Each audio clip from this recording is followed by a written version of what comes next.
Now, Otti Ekene from Able Global Network. You know, so I ain't on a Facebook.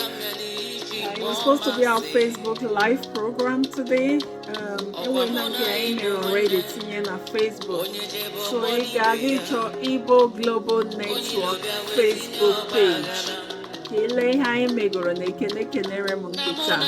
Onye anyị kelere n'ụzọ pụrụ iche taa bụ Gọvanọ Otti for ihe ọma niile ọ na-eme n'Abia steeti. Gọvanọ Otti ebidogo na-arụ ọrụ ọma n'Abia steeti as a performing governor. Maka Gọvanọ Otti kwetere si na ala Igbo ga-abụzi the Dubai of Africa.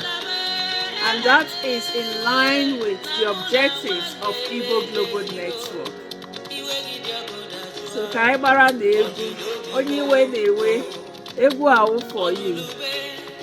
Ọnụrụbe nwanne agba n'ọsọ.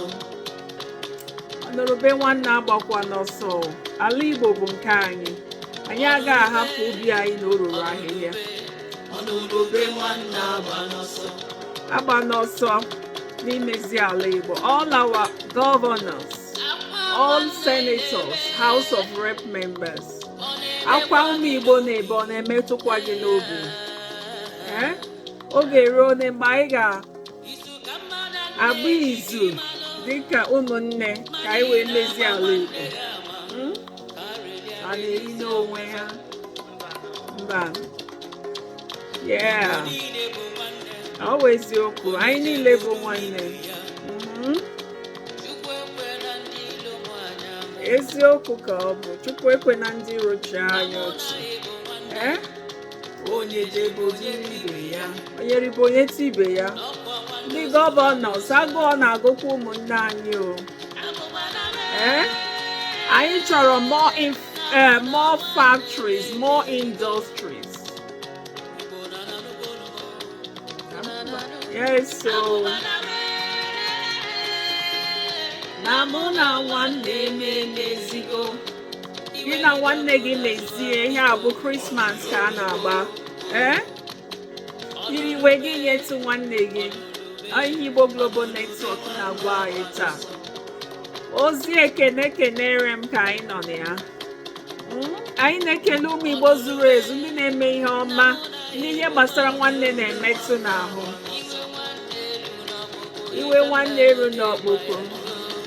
Yes, anyị na-ekele nwaanyị n'egwu ọma ọ gụrụ anyị. Yes, ị na-alụ ka ogele na-ekwu.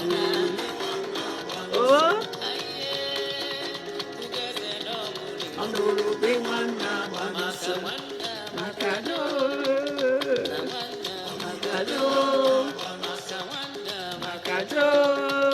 na nwanne amaka. Na mụ na nwanne m emezigo. Onye agbabalawazie. Onye na mụ na nwanne m emezigo.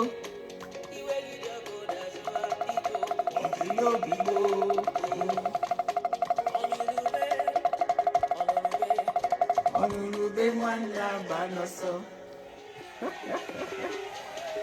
So anyị na-ekele unu na-ekele kelere m ya ozi ekene Igbo Global Network na-eme. Taa anyị na-ekele Gọvanọ Otti n'ụzọ pụrụ iche maka ọrụ ọma ị na-arụ n'ala Igbo. Abia steeti ga-abụ the first point ibido the Dubai of Africa. Ala Igbo ịbụ the Dubai of Africa. Gọvanọ Otti gbapụrụ ya ọsọ n'imezi ala Igbo. So gị nwa bụ gọvanọ, ele ihe ị na-eme to make ala Igbo the Dubai of Africa? Ọ ihe Igbo Global Network bịara ịjụ gị. What are you doing? Ọ masịrị gị ihe anyị na-agabiga, ahụhụ anyị na-ata, the abandonment of our people? Ugbua, we are calling on all the governors. Make ala Igbo the Dubai of Africa. Ọ ihe Igbo Global Network na ya ọnụ. The first point of making ala Igbo the Dubai of Africa bụ electricity. Electricity. How much power supply, electrical power supply ka ị nwere na your state. We are going to take records. Ka anyị mara electricity generation of every state. Governor Buruzo achieve 24/7 electricity provision na state. Hey! Anyị emechiere gị akwụkwọ. Anyị emechiere gị akwụkwọ. That is Imara n'ime. That is Iburu a record breaker. Because that is the starting point of the development of our labor. Electricity. Ndị gọvanọ oru na n'omume. Oru ne mgbe eji ama mbe na-abụ nke bụ oke. Just achieve electricity. As in our state, niile provide yourself with electricity. Let's see the first governor that would do it. Or we may gara. Mba no. Obu dimpata ake. Dimpati ake. Abia ahụ ikpo nchara. Gọvanọ Otti na-eme ofuma. Iwe oke nwa Igbo ji eme ọnụ. Ihe ga-emere anyị bụ ndị Abia steeti ụmụ anyị na-produce anyị shoes. Ha rụcha shoes ndị a, ha edezinya made in Italy. Ị ga-etinye ndị ga na-echeki quality control team ga na-echeki for their quality control. Ka ọ ghara ịbụ onye yiri shoe ijegidezie shoe nọrọ iche, ụkwụ gị nọrọ iche. Asị ọwa aba made. So etinye that quality control team, he set a standard for production. So shoe anya na-arị ọbụrụ one in town. We want to compete with Italy, Italy n'ihe gbasara iproduce ma shoes o ma ihe anyị ji aka arụpụta, and anyị ga-ede made in ala Igbo, made in Aba, ala Igbo. Ala Igbo nation, anyị ga-ede ya made in ala Igbo, so that ha mara na anyị na-eme ya and all this standard. Ndị na-eme rice ka Christmas na-abịa, ọ na-emekwa na nke aja. Abakaliki rice, a ga-achọ ndị men employ people ka na-afụcha ya very well. Ahụ ya aja ka ọ compete with foreign rice. Ihe awa economic anyị na-promote. Ịchọ ndị ga-ahụ ya aja, fụcha mezie ya ofuma. Even Abakaliki rice ka enye ihe na ahụ karịa nke a na-aga ebubatara anyị. We want to promote our own. We want to increase our economy. Ala Igbo as the Dubai of Africa. Ihe Igbo Global Network bịara ka yo ụmụ Igbo, well-meaning ụmụ Igbo. Anyị ma na ụmụ Igbo zuru ezu, unu rijuru afọ wepụta n'ego ka wee mezie ala Igbo ka ala Igbo dị mma. Anyị na-ekele gọvanọ Otti n'ụzọ pụrụ iche, na-ekele ndị eze Igbo niile ka nọ n'obi ha, ndị na-agbabeghị ọsọ, because anyị ma na onwe ndị eze gbagoro ọsọ, ndị a ka anyị na-asị hebeo. Mmadụ ọ ga-ajụ ubi ya maka na o ruru ahịhịa, ụnụ ọ na-agba aga ebe. Eze bụ na obi ga-anọ na your kingdom na-achịkọta ndị gị. Anyị na-ayọkwa ụmụ anyị ndị na-eji eyi ndị eze egwu, unu eyizina ha egwu. Hapụnụ ha ka ha rụọ ọrụ Chukwu kpọrọ ha, ọrụ imezi ala Igbo. Biko, anyị ma na iwe nọ n'ụmụ anyị because of negligence na ihe niile, mana wetuo n'obi ndị obi dike. Anyị chọziri ka ala Igbo bụrụ the Dubai of Africa. Anyị mezie ala Igbo enwe productivity. Onye ọbụla enwe ọrụ. Ndị governors were na allocation na-abịa rụọ ọrụ na anyị ọrụ n'ala Igbo. Anyị ga na-agbakwa ụnụ touch, mara ego ole batara nụ, mara nke unu jiri rụọ ọrụ, mara nke a na-ahụhụ. Anyị ga na-agba touch. Anyị ma na a lot of people spend ego izu ọchịchị, mana ị na-abazine ya afọ na akpa gị si after all i spend ego inyere ya ụmụ Igbo. Ụmụ Igbo ọwụ ndị politicians ị na-enye ego ndị ahụ. Anyị zinyere ha ego ha tụọ election na ihe, anyị bupụrụ ego. Uche gị nọrọ ya. Mezie ala Igbo ka ala Igbo dị mma. Were ego enyere gị rụọ ọrụ anyị ọrụ, the allocation, were rụọ ọrụ anyị ọrụ. Internal generated revenue, were rụọ ọrụ anyị ọrụ. One day, ị ga-ahapụ ụwa, ihe a ga-eji chete gị ọrụ ịrụrụ. Because we don't know ma anyị na-ebreed the last. ekwena ka ọ bụrụ na ị gafere the corridor of power, so onwe ihe hapụrụ. To be the worst, you would live for nature to remember. Na enwe ihe hapụrụ. Gọvanọ Otti, anyị na-ekele gị maka na ị ga-ahapụ ihe gbara ọkpụrụkpụ n'ala Igbo. Mgbe ị na-achịcha n'ọchịchị gị, hey, gịnị? Aba, Enyimba City, you feel the impact of having a governor. Anyị na-akpọ other governors. Unu na-eme ofuma, anyị ga-abịa n'ozi ekele kelee unu. Unu emekwana ofuma, anyị ga-abịa n'ozi ekele, ọ bụrụ ozi ziere m. Anyị ezikwa unu ozi ndị bụ unu na-ezi. Mana anyị chọrọ ka anyị bịa here and celebrate you. Because ọchịchị ọwụ ihe chịtara ka ị ga-eji wee kpọgidike. Odogwu abụrụ guy name. Ọwụ ihe ị na-eme ka eji akpọ gị odogwu. Ihe ị na-eme ka eji echi gị odogwu. Bịa rụọ ọrụ n'ala Igbo ka ụmụ Igbo chie gị odogwu. Enwere ihe ọzọ ị ga-eji ego mee na-awụghị ịrụ ọrụ. Ịrụ ọrụ iburu odogwu.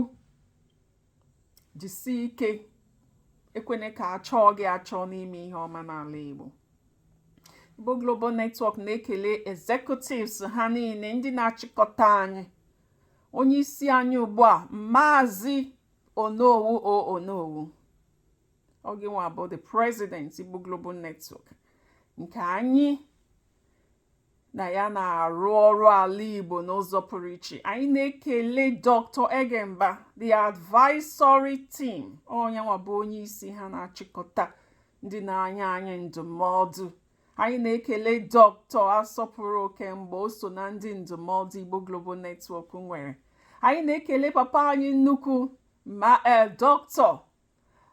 Venerable Emeka Nwigwe, o so na ndị Igbo ji ebere, o so na ndị oversight committee, ndị papa anyị spiritual director na-achịkọta Igbo Global Network. Onye a jere agha Biafra, lọta ka na-alụ ruo taa. Gịnị ka ị na-eme imezi ala Igbo ka ala Igbo dị mma? Anyị na-ekelekwa papa anyị Maazị Uche Mbakwe, o so na ndị Igbo jiri biri, o sokwara jee agha Biafra, lọta dịkwa ndụ n'ala ndị dị ndụ taa, na-agakwa ozi ụmụ Igbo. We call them our living ancestors. Anyị na-ekele unu bụ ndị Igbo Global Network ji eme ọnụ. Dr. Anakwenze Onowu Abaga, na anyị na-ekele gị n'Igbo Global Network. Iso na ndị Igbo Global Network jiri biri. Anyị na-ekele Eze Igwe Afamumezuoke, iso na ndị Igbo jiri biri, iso na ndị Igbo Global Network jiri biri.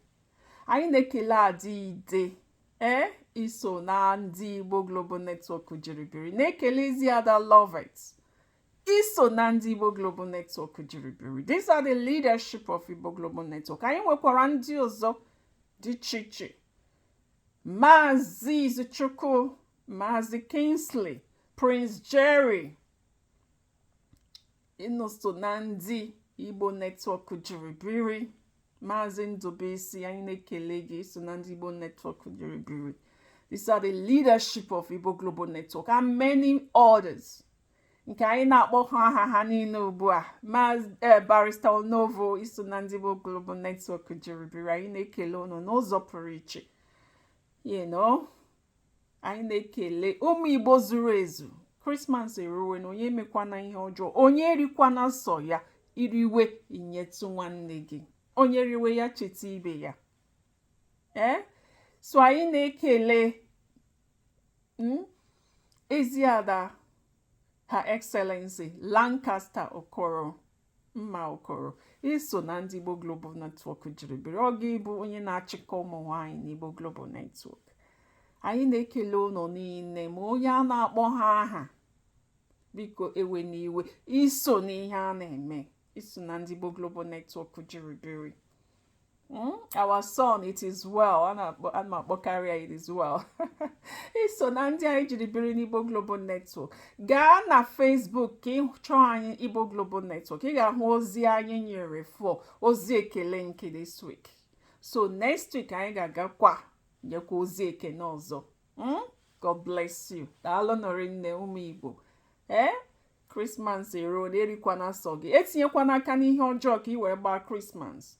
ala Igbo na-asọ ihe ọjọọ ma ndị na-eji egburu mmadụ isi agwọ ọgwụ ya unu na-emewa arụ n'ala Igbo ala anaghị echekwa onye na-eme arụ. Jisi n'ike ụmụ Igbo, ahụrụ m ọnụ n'anya. Ọkwa ezi ada Ifeoma Nwadike na-ekele unu. God bless you all. Daalụ nụrụ nne.